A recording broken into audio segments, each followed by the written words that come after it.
Hello,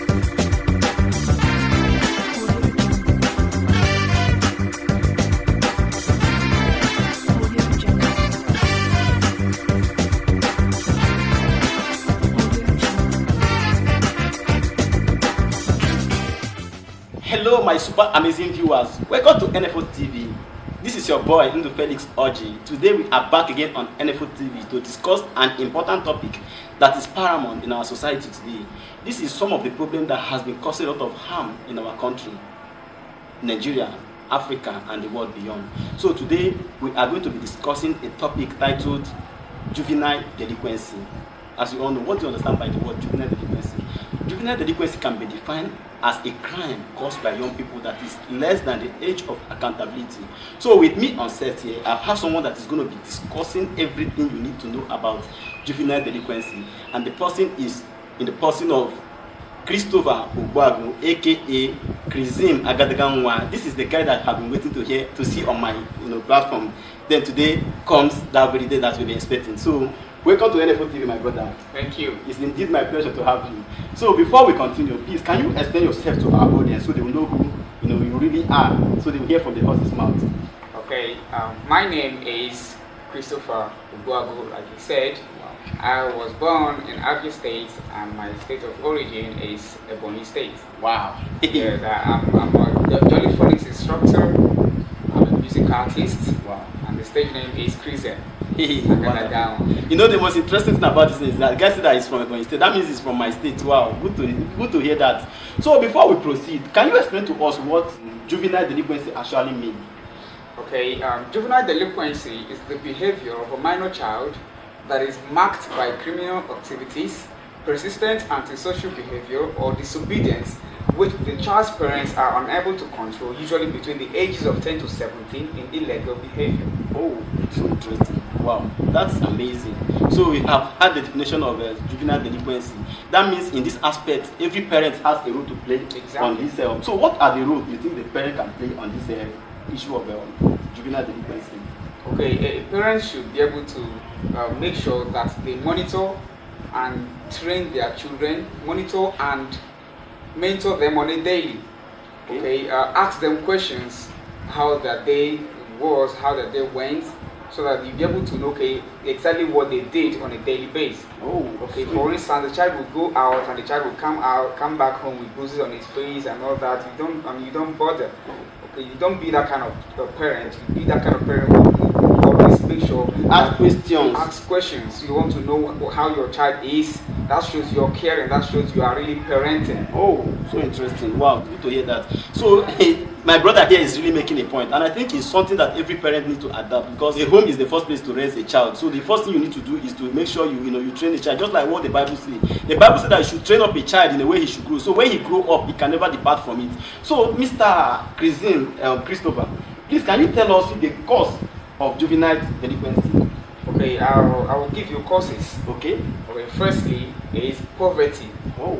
This is one of the major causes of juvenile delinquency, when children do not have their basic needs, hereby leading them to stealing, truancy, joining bad gangs, etc. Secondly, lack of access to education, which can create idleness among children who continually engage themselves in criminal activities, inability of developing their mental capacity. Thirdly is lack of good family structure. When the family is not properly structured, the children feel the heat of it.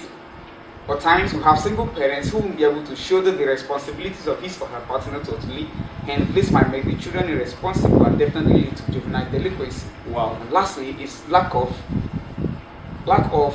social amenities. When government fails to provide the necessary social amenities, children who are supposed to add value to the society tend to corrupt the community. Wow. So based on your idea, based on your thoughts on juvenile delinquency here, you mentioned I point three important things. That means the family, the society, that is the community, and the government. That means the system generally creates the avenue for this juvenile delinquency.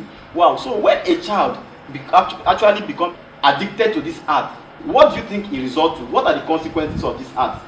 Okay, police might detain the minor, okay, and notify the parents to pick him up or refer the case to juvenile court. okay, The child might end up becoming drug addicts, rapists, and all that. The child might end up bringing bad reputation to the family name.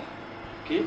So that's the consequences of juvenile delinquency. Wow, wow, wow, wow, wow. Now, based on my own contribution, I just have something to contribute on this topic. Like, to me, I think, like what the Bible says, that you should train up a child in the way he should go. So when he grew up, he can never depart from such acts. Now, I think religion institution has to play a vital role in this act. Our pastors, our reverend fathers, our imam, our affairs have to play this role by teaching our children, because our children, these children, believe so much on their religious leader. So I think religious leader has to play a vital role on this concept. So where do you think religious leader can play a role in this issue of juvenile delinquency? Okay, because they control crowds. Yes, they are the role models. Exactly. So the parents are the people are looking up to them. Yes. So they are the people that they can actually listen to. So whenever they call, they will answer and they will obey. So I believe they have the best platform to actually teach these parents and teach these children. Okay, in my own church, there's what we call Kids Kingdom. Okay. Okay, in the Kids Kingdom, we teach the child, we teach the children how they should go. Okay, religiously, otherwise, wherever they find themselves, they think they should do and they think they should not do. So I believe, as religious leaders, I believe that they have the best avenue, the best platform to call these parents and teach them and give them lectures. This is how you should mentor these children. Okay, these are the things you should teach them. Okay, these are the words you shouldn't allow them to use. These are the things you should always monitor them on a day. You should always see that, okay, these children are well behaved. Because if you find out in some cases the children will go out, you go out with their children and they are disgracing you outside, but the things that you don't even know where they learned them from. So these are the things that you must make sure that your children don't do outside the house, because this the charity begins at home. So you must make sure that you teach them, and that charity beginning at home will also begin in the churches, in the mosques, where those religious leaders have a strong hand in handling everyone. Wow. Okay, so your charity must not only begin at home. What you learn in the church, you go to your house, you apply it in the life of your children, in your own lives too, because your children actually look at what you do on a daily, how you live your life, and so on. Wow, so interesting. Now, let's talk about the system that we talk about the when the government refused to provide adequate social amenities can lead to juvenile delinquency. Now, the question that I'll be asking Mr. Christopher is there any institution or agency that is charged with the responsibility of monitoring this juvenile delinquency in Nigeria? Because I know in the US there are some agencies, especially in Minister of Justice, they have categories of departments that oversees such acts in the US.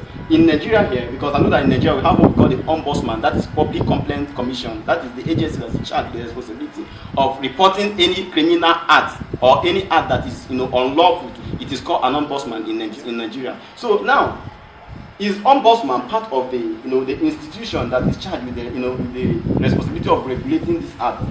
So please throw more light on that aspect. Okay, I think they do. Okay. Except if one don't know.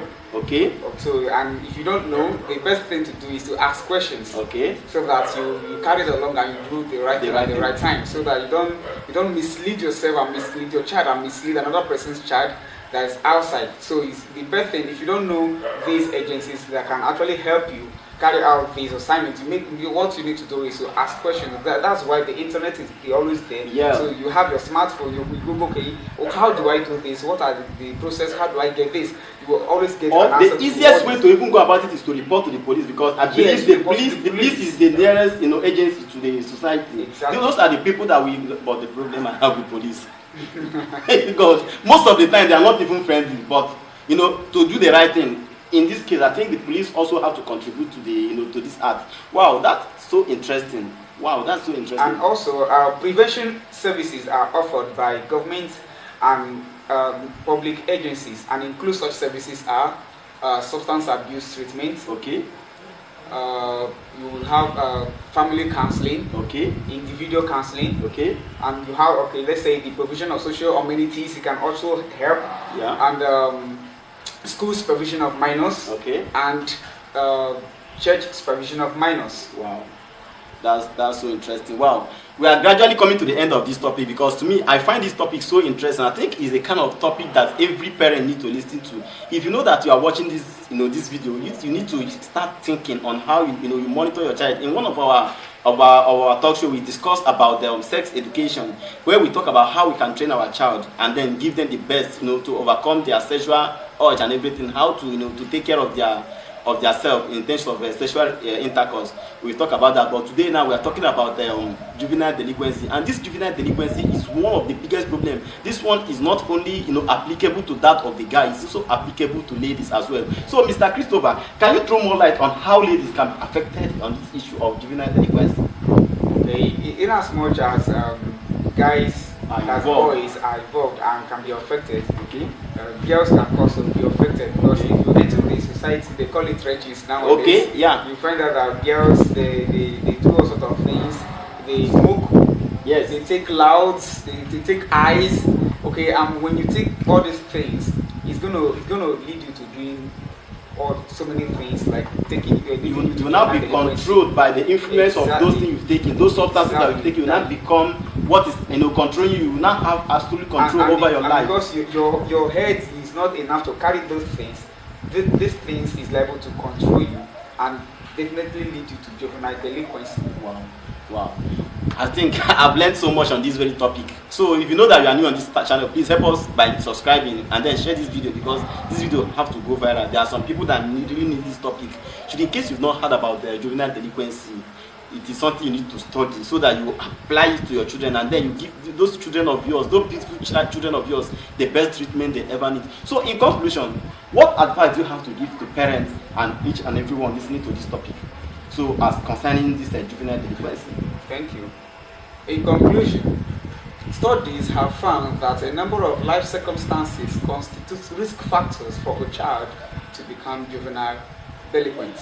So my advice for our parents is to do nothing other than monitor their child, teach them, mentor them. If you cannot mentor them, you assign someone to do so. But I believe it's best for you to monitor and mentor your child yourself, because you would want your child to grow in a way you would be proud of in future, and the child will also be proud of you for taking care of him or her. That the child will be proud that he or she had a very wonderful and amazing parent.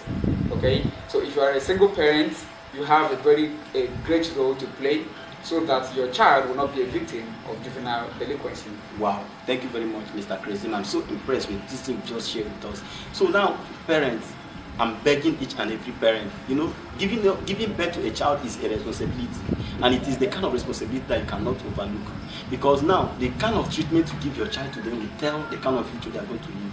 So if you know that you are a parent, a good parent to become, because we have good and we have bad parents, please endeavor to give your child the best treatment. That's why the Bible says that we should study to show ourselves approved unto God. You say, a workman that needed not to be ashamed, rightly dividing the word of truth. So in order for us to understand this concept and work with it and give our children the best we can, we need to study, make research, ask questions. There are various ways we learn. Learning does not only go, it depends on classroom. You learn through through the internet. You learn by asking questions. Now, I'm observing a kind of behavior on my child that I don't like. You ask questions. This child that is behaving, what would have been the cause of this? There's nothing that is new in this life. Everything that's happening in this life must have happened to other person. So, someone else that have the same idea will share with you why the child is behaving this way, and this is why the child is behaving this way, and this is how you can prevent him from going in that direction. They say prevention is better than what? Cure. So by the time you prevent that child from going in that direction, I think he will learn and then adjust.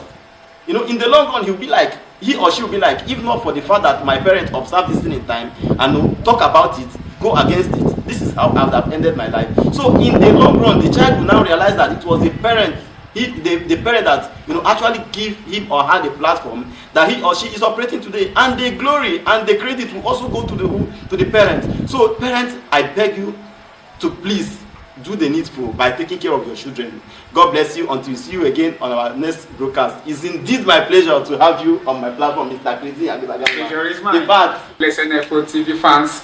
God bless Agadagama fans. Can live your cake. Thank you very much. We'll see you again.